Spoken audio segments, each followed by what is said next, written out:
Welcome to the Man of Recaps. Game of Thrones Season 5 starts with Big Bad Daddy Tywin Lannister dead after Tyrion gangsta-style crossbowed him last season. He had a rough voyage across the Narrow Sea, but he rallies and keeps drinking because he's a champion. Varys has taken him to Meereen to help advise Daenerys. He's been on Team Khaleesi all along. In Meereen, Unsullied getting their throats cut by the Master Resistance group, the Sons of the Harpy. Lenimo Kravitz wants to reopen the fighting pits, and the dragons are still locked up because she can't control them, especially Drogon, who's not locked up. He goes where he wants. He's a boss. Jon Snow at the Wall befriends Ollie, the cute who shot his girlfriend last season. He has a sexy elevator ride with Melisandre and talks to Stannis the Manus, who wants the wildlings to fight for him. So he has Jon talk to Mance Rayder, King Beyond the Wall, get him to bend the knee, but Mance is like, I have a medical condition, my knees literally do not bend, so they burn him at the stake. Jon Snow shoots him in the heart though, because he's a true bro. Arya makes it to Braavos to go in the House of Black and White to find her assassin friend Jack and Agar. Instead she finds old Sam Jackson. Surprise is Jack and Agar, so she enrolls in face-changing assassin school, but she's still a freshman, so she's stuck sweeping the floor. Sansa and Littlefinger at the Vale with the little brat lord. They go on a trip and are spotted by Brienne and Pod. Brienne immediately pledges her services, but Sansa's like, girl, I don't know you, so a fight breaks out and a chase breaks out, and Brienne's gotta kill a guy. Now it's a snake in a box. What is this? This is a threat from Dorne. That's Mycella's necklace. She was shipped down there in season 2 to marry the prince, so Jaime finds his best friend Bronn and is like, we're going on a bro road trip down to rescue her. Oberyn's girlfriend wants to kill her for vengeance, but Oberyn's brother Duran Duran is like, we don't hurt little girls in Dorne. Now to Winterfell. It's under Bolton management, which means 100% increase in flayings. Roose is like, yo, Ramsay, to solidify our claim, I'm going to marry you to Sansa Stark. Sansa knows this is a bad idea, but Littlefinger somehow talks her into it, so he's doing an alliance with Roose, but he reveals to Sansa he's really playing all sides, because Stannis the Manus is coming to conquer it too, and his play is to make Jon Snow Jon Stark Lord of Winterfell, so the Northern Lords will rally to him, but Jon's like, I swore a vow to the Night's Watch, so he declines. Why? So the Night's Watch is electing a new Lord's Commander. It's going to be Alistair Thorne, but then Sam's like, hey, Jon's the main character, we should elect him, and they do. Janis Slynt's like, I don't respect your authority, so Jon's like, fine, bring him in my sword, off with your head. So Stannis leaves the wall, he marches on Winterfell, he's going to reconquer it from the Boltons, get the other Northern Lords on his side, but first Melisandre stops by Jon Snow's room and is like, hey, here's my boobs, give me a shadow, baby. Jon Snow does turn her down, though, probably a good call. Down in King's Landing, Tommen and Marjorie have a boring wedding where nobody dies. They do consummate it, though, which Tommen's happy about. She wants him to send Cersei back to Castle Rock to get her out of her hair, but Cersei's not having any of this. She's still running things on the small council. Her uncle Diet Tywin wants to help, but she's like, no, I don't need your help, so he goes away. The High Septon is in a brothel, and this new group of religious fanatics bust in and make him do a naked walk of shame through the streets. Cersei goes to talk to their leader, the High Sparrow,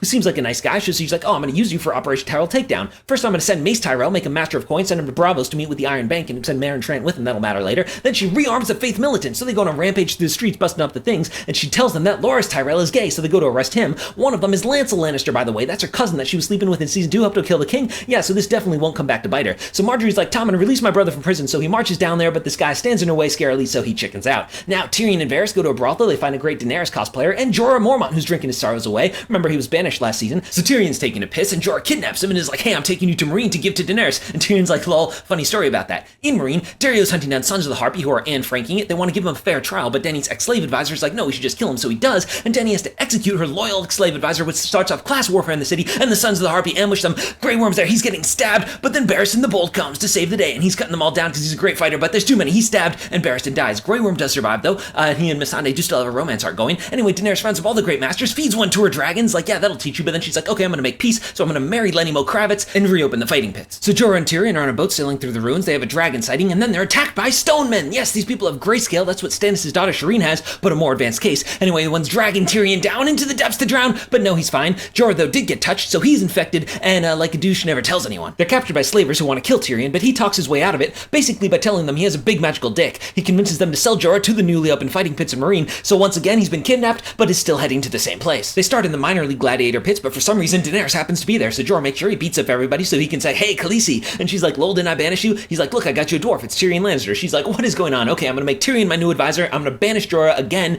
and so he goes and sells himself back into slavery because YOLO. LeBron Jaime makes it to Dorne. They run into some trouble, so Jaime has to test out his left-handed fighting skills, which are not good, but he survives. These are the Sand Snakes, they're Oberyn's daughters, and they want to kidnap Myrcella to get vengeance for their father, because they like vengeance too. Myrcella's very happy with her hot Dornish boyfriend, but Uncle Jaime comes to spoil the fun, and the Teenage Mutant Ninja Sand Snakes come at the same time, so a little fight breaks out, Bronn gets cut, and the Black Axe guy comes and is like, no more fighting. So Jaime meets with Prince Duran Duran. It's like, no, I'm not going to press charges. In fact, I'll let you take Myrcella, take my son Trystane, put him on the small council too. Bronn's in the dungeons with the Sand Snakes. Knife Snake shows him her boob, which is so nice that it kills him. Not really, he was poisoned from the knife, but she gives him the antidote because she thinks he's cute. Back in King's Landing, Loras gets a gay pretrial where he's like, I'm not gay, and Marjorie's like, no, he's not gay, but Littlefinger's brothel guy comes and is like, yeah, he's definitely gay, and Marjorie definitely knows knows about it, so Loras is still under arrest, and Marjorie's under arrest too now for lying under oath. Cersei's like, haha, my plan worked perfectly, but then cousin Lancel's like, no, I confess to everything, so she's under arrest too. Before that though, Littlefinger talked to Cersei about how Sansa's marrying the Boltons. He swings it like they're the traitors, so he gets permission to take the Vale army and go conquer Winterfell for himself. At Winterfell, Brienne followed Sansa there. She's plotting a rescue, so she tells homeless Billy Bob Thornton to tell this other peasant to tell Sansa to put a candle in the tallest tower if she needs rescuing. Everything's cool right now though, so she doesn't. She marries Ramsay, who's pretty sweet for about 5 seconds, but then he's like, Reek, you stay here and watch as I divergenize Sansa, and it's pretty rapey and pretty brutal, and no one's happy about this. So now she's being kept as a sex prisoner, so she grabs the candle and she's like, Theon, put it in the tower for me, but he turns her in immediately because he's whipped. She's like, Theon, why would you do this? Why would you turn me in? You burned my brothers. He's like, oh no, actually those weren't your brothers, they were random farm boys. So now Sansa knows that. Arya wants to move up to the next level of her cult. She has to give away all her possessions and become no one. She can't give away her sword needle though because it's symbolic of like her identity or something, so she hides it in this conveniently sword-shaped hole. Now she graduates from sweeping floors to cleaning dead bodies. Then one day a sick girl comes in and she gives her the euthanasia water, so she graduates again to see the Room of Many Faces. This is where they hide all of their awesome faces. She's not using a face though for her first assassination mission. She's just dressing up as an oyster girl to go kill this insurance broker, but she's distracted when she sees Mace Tyrell coming in with Meryn Trant. Meryn Trant is the Kingsguard who killed her friend Syrio Forel in season 1, so he's high up on her kill list. So while Mace is talking to the Iron Bank, just singing and being a goofball, Meryn Trant goes to a brothel where we find out he likes his girls really uncomfortably young, which works out well for Arya because, surprise, it's her! Yeah, she stole a face and she stabbies him and crosses that first name off her list. Up at the wall, Jon Snow talks to Tormund Giantsbane, the new wildling leader. He's like, we should be bros. I want the wildlings to join with us to help fight the White Walkers. The other Night's Watchmen don't like that. They hate the wildlings, especially Ollie, because wildlings ate his parents. But Jon goes anyway. He sails to Hardhome where the rest of the wildlings are, and he talks to their leaders. He's like, winter is coming. Speak of the devil, winter's coming right now. Yes, it's a zombie attack, and there are the White Walkers on the cliff, so it's an awesome battle scene. 360 spin, a giant is stepping on zombies, and the White Walker comes, and Jon fights him with a normal sword. It breaks, so he grabs Longclaw Valyrian steel,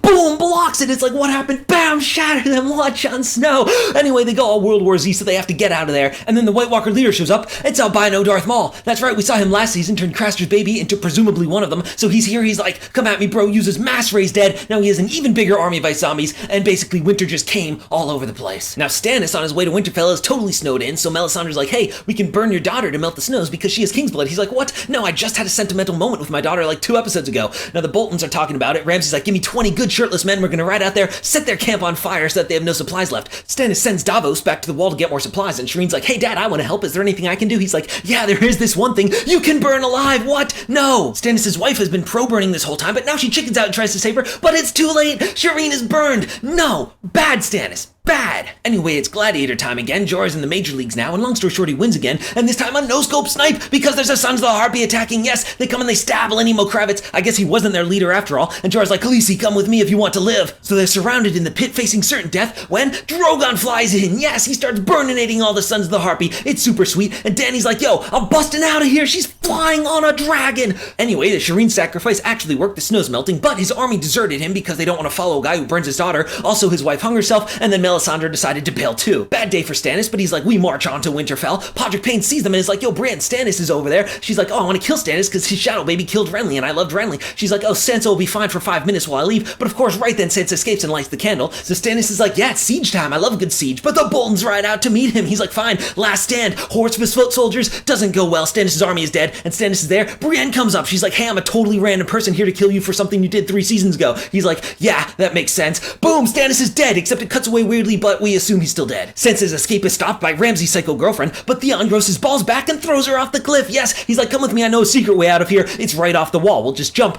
presumably into some snowbanks. Now, Arya's in big trouble for killing the wrong person, so as punishment, Jack Nagar kills himself? What? No, JK, it wasn't me, I'm over here. Who is this then? Oh, it's Arya. Yeah, it's crazy face stuff going on, and Arya goes blind. Cersei confesses to banging her cousin Lancel, but not to the bigger crimes of banging her brother Jaime and putting incest bastards on the throne, so it's like, fine, you can go to her house arrest, but first you have to do a naked walk of shame through the streets. It's pretty rough on her. It breaks her down a little bit, and she makes it back. Her uncle Diet Tywin came back. He's been running the city, and her mad scientist friend Qyburn is like, hey, I have a present for you. It's a reanimated mountain corpse. What? Yeah, he's been experimenting with it all season, and I guess somehow he succeeded, so now Cersei has a big, strong new bodyguard, and she's ready for some vengeance. In Dorne, everything's cool. They're saying bye. Oberyn's girlfriend's the weird aunt who kisses you on the lips. Bronn says bye to his new girlfriend. I can't imagine where this plotline's going. Jaime has a heart-to-heart with his niece daughter Marcella, and is like, this is awkward, but I'm your dad. She's like, hey man, that's cool, love who you want. And they have a really tender father-daughter moment until she starts bleeding, and she dies from poison. poisoned. What? Yes, that's right, the Sand Snakes. It was the kiss of death, and they succeeded in their plan after all. In Meereen, the guys are just sitting around because Daenerys never came back. Dario and Jorah are going on a bro road trip to find her. They're leaving Tyrion in charge because, he's smart and stuff. And Varys comes back. He's like, yeah, I made it here somehow. I'm gonna help you rule. So the dream team is in Meereen. Dany's in the middle of nowhere with her Charizard. She doesn't have enough gym badges, so it won't fly her back. And she finds a Dothraki, so she drops her ring in case anyone's looking for her. And that's how she ends her season surrounded by Dothraki. Early at the Wall, some of the brothers tried to rape Sam's girlfriend Jilly, so he steps up to protect her with the help of Ghost, and they finally have sex, which is good for Fat Sam. And Maester Aemon died, so they're sending him and Jilly down to the Citadel to learn to become a Maester. Davos made it to the Wall to get some more supplies, but then Melisandre comes up and is like, yeah, Stannis is dead. I guess he wasn't the chosen one. Whoops, my bad. Then Ollie busts in and is like, yo, Jon, we found your Uncle Benjen. What? I've been looking for him. Wait a second, this isn't Michael Benjen. Oh, I'm stabbed. No, what? It's a mutiny for the Watch is what they'll say. They take turns stabbing him, and then even Ollie comes up and it's like, hey, to Ollie? And he's like, yeah, for me, mom. Stabby stab. Oh, Jon Snow is bleeding out. He can't possibly be dead. He's the main character, but it cuts to black.